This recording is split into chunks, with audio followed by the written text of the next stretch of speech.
Hi everyone, welcome back to my channel, A Hobbit's Reading List. I thought I would film a quick video of the books I received for Christmas.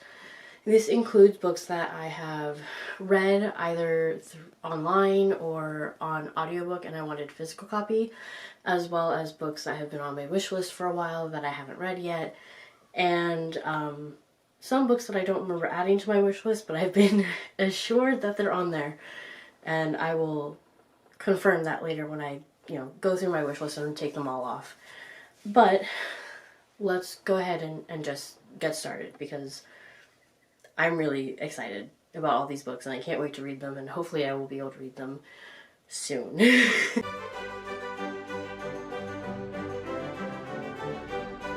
So let's start with the books that I have already read but wanted physical copies of. The first one of which is Olympus Volume 1 by Rachel Smythe. I think it's Smythe. If it's Smith, let me know. I have been reading Olympus for years now. I really like having a physical copy, and hopefully I can get more of the volumes.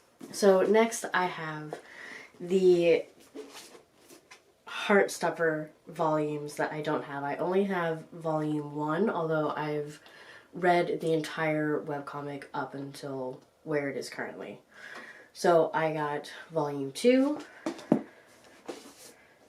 Volume 3, and Volume 4. So I'm really happy about this. I'm really glad that I've been able to finish my collection, and of course I'll get Volume 5 when it comes out this next year. But like I said, I'm thrilled. I like having them physically. Like reading them online is totally great. I love being able to, look forward to reading them whenever Alice posts again. But I just like having the physical copies too. They're just really great to have. And then the last of the books that I have already read but wanted my own physical copies of is I'm Glad My Mom Died by Jeannette McCurdy. So if you are on booktube at all, you've probably already heard about this book.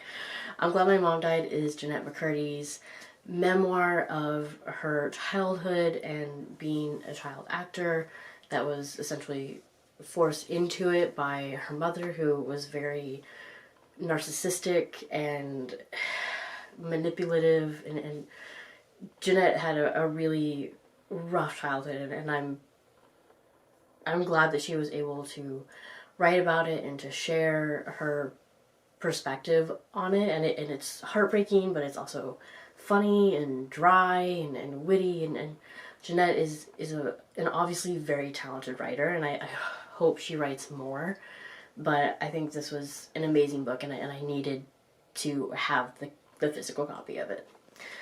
So those are the books that I've already read, so I'm going to go through the books that I got that I haven't read yet, that I get to look forward to reading. And I'm going to start with the book that I got on Christmas Eve. If you watch my Pack With Me video, you'll know that on Christmas Eve we get a Christmas Eve stocking that includes pajamas, a beverage receptacle, for me it was a mug, and a book that has to do with Christmas. So I got Mr. Jinglebells by Leta Blake, and it looks super cute. It looks very Christmas movie. The tagline is "Opposites attract as frosty business partners become fake boyfriends in this Christmas gay romance." So I'm really excited. It has puppies on it. I don't know how the puppies come in because I haven't really messed with it too much. I'm trying to finish the holiday books that I brought with me. Oh, there's mention of 4 adorable dogs and delicious food on the table. Sounds right up my alley. So, super excited. I might read this while I'm here, or I might hold on to it for next winter. We'll see. The next set of books that I have, I know were on my wish list, so I'm very glad that I got them. I did get Under the Whispering Door by TJ Klune. I did get this a couple weeks ago in a Secret Santa, which my dad watched the video and was only mildly upset that I got the book. But this is a hard copy, and the one I got in the Secret Santa was a paperback. So I like having different versions of the same book. If you saw my Tolkien collection, you'll see that I have like 4 different editions of the Lord of the Rings trilogy and like 3 different editions of The Hobbit. So I don't mind. Keeping up with the TJ Klune is The Lightning Struck Heart. I discovered my love of TJ Klune this year, and I'm really excited to read another book of his. And I don't know much about this one. It's not one of his more like talked about books, but it is fantasy and it's queer, and that's really all I need. So I'm down for it. And then lastly, Wolfsong by TJ Klune. I don't know much about this, except that it's TJ Klune, so it's gay, and honestly that's enough for me.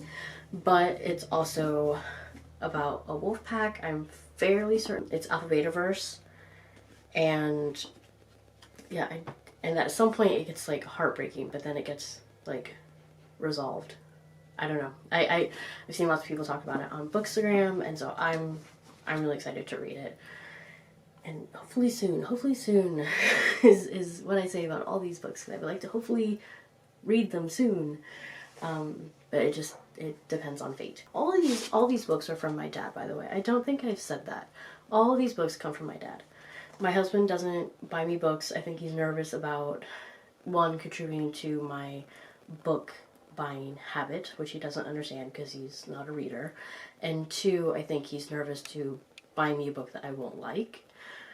But he has my wish list. But anyway, so my dad is the only person who buys me books.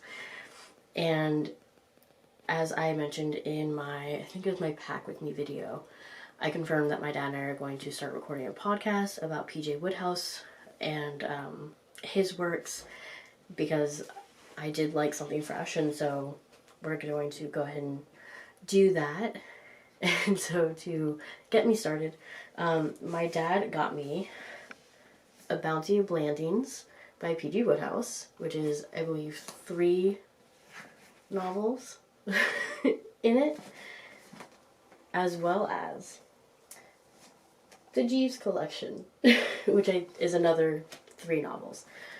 So I'm good on Wodehouse for a little bit, but I don't think we're going to be reading them in this order, so I will have to go get more, but I appreciate having just those already.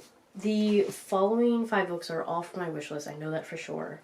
Well, no, wait. I don't know that for sure for one of them. My dad says it's there, but whatever.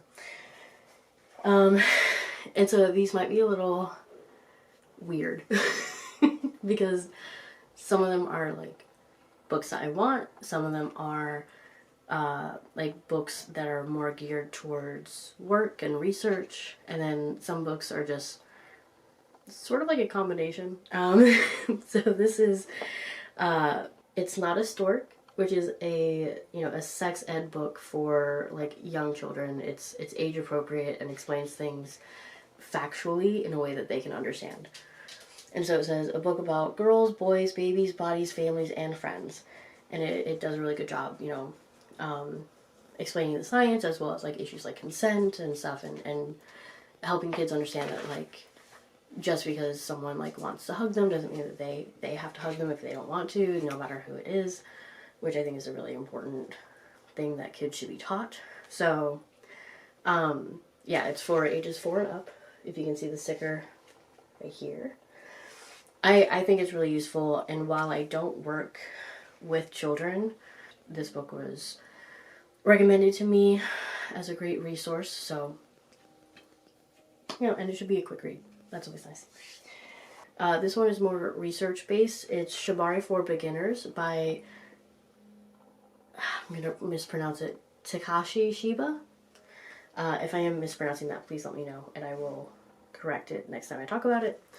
It's another thin book. It's just a beginner, but it's, useful for people who are kinky or who work with people who are kinky. It's, good to you know, it's just something important to know that you're doing things safely. So, and then this book was not recommended to me personally, but I watch a lot of fellow booktubers, and Jess from Books Past Bedtime talks about this series all the time, and it sounds right up my alley, and so I'm really excited about it. And it's Soul Eater by Lily Mayne. It's the first book in the Monstrous series, and I mean, I know that Jess says that there are a couple books like later in the series that are her absolute favorites, but I don't like starting a series in the middle, so I figured I would start with Soul Eater, which she says is still good. So I'm looking forward to this. It's about I think it's set in America, but pretty much like monsters have taken over. Oh, there's this like swath of land in like the Midwest, I think, that is sort of like lawless, and there's like different camps. And a couple people from the camps like runs into a monster who is called the Soul Eater. I quite honestly don't know a ton about it, but it's supposed to be really good. It's supposed to be really sexy. It's queer, and it's supposed to be, you know, I'm fairly certain it's monster fucking, which, yeah. Okay, and now we're in the nonfiction section. So this is Bitch in Praise of Difficult Women by Elizabeth Wurtzel. It's exactly what the title says. It's about difficult women and how they're great. No, you know, about how women are called bitches, or difficult just because we're standing up for ourselves or we're calling things out. You know, it's just... The next book is another workbook. It's called The Body Keeps the Score. It's a really popular book for people who work with trauma, and it is by Bessel Kolk. And I think it's a good thing for, I think, anyone to read. Like, people have different sensitivities whether or not they've gone through trauma, and it's just important to know how to be able to respond to that in a way that is actually helpful and productive. So that'll be great. I know that a lot of my coworkers have read that book, and I haven't yet, and I think it's, you know, it's one of the leading books on trauma, so I think it'll be a really good thing to read. And then the last book of the books that I received for Christmas is Secret Attachments by Peter Michaelson. This is about addictions and compulsions. And this is the book that I'm not positive is on my wish list, but my dad says that it is, so I have to believe him. But I think getting more education about addictions and compulsions is really important. I know I don't have a lot of experience with that, and so it's one of those things where, while nonfiction books are difficult for me to read quickly, at least, they're important that I still need to read them. They're so helpful, and I love learning things, but it just takes me so much longer because I'm actually trying to absorb the information instead of just like breeze through it like I would with a fiction book. So those are all the books that I received for Christmas. I think I'm at 17, I think, and if I'm wrong, I'll put the actual number somewhere on the screen. And like I said, I'm really excited. I'm going to add these to my Storygraph, or at least the books that I haven't read yet. I'm going to add them to my Storygraph so that I will, at some point, read them. And then, yeah, I can't wait to put them on my bookshelves when I go home. Let me know if you received any of these books for the holidays, or if you've read any of these books and you think that I should start with one in particular. I'd be really thankful, because I've said before, I suck at making decisions, and that's why I let Siri choose. But if someone recommends it to me, then I will probably pick it up just by myself. But yeah, like, comment, subscribe if you want to, and I hope you all have a very happy holiday and a happy new year. Thanks.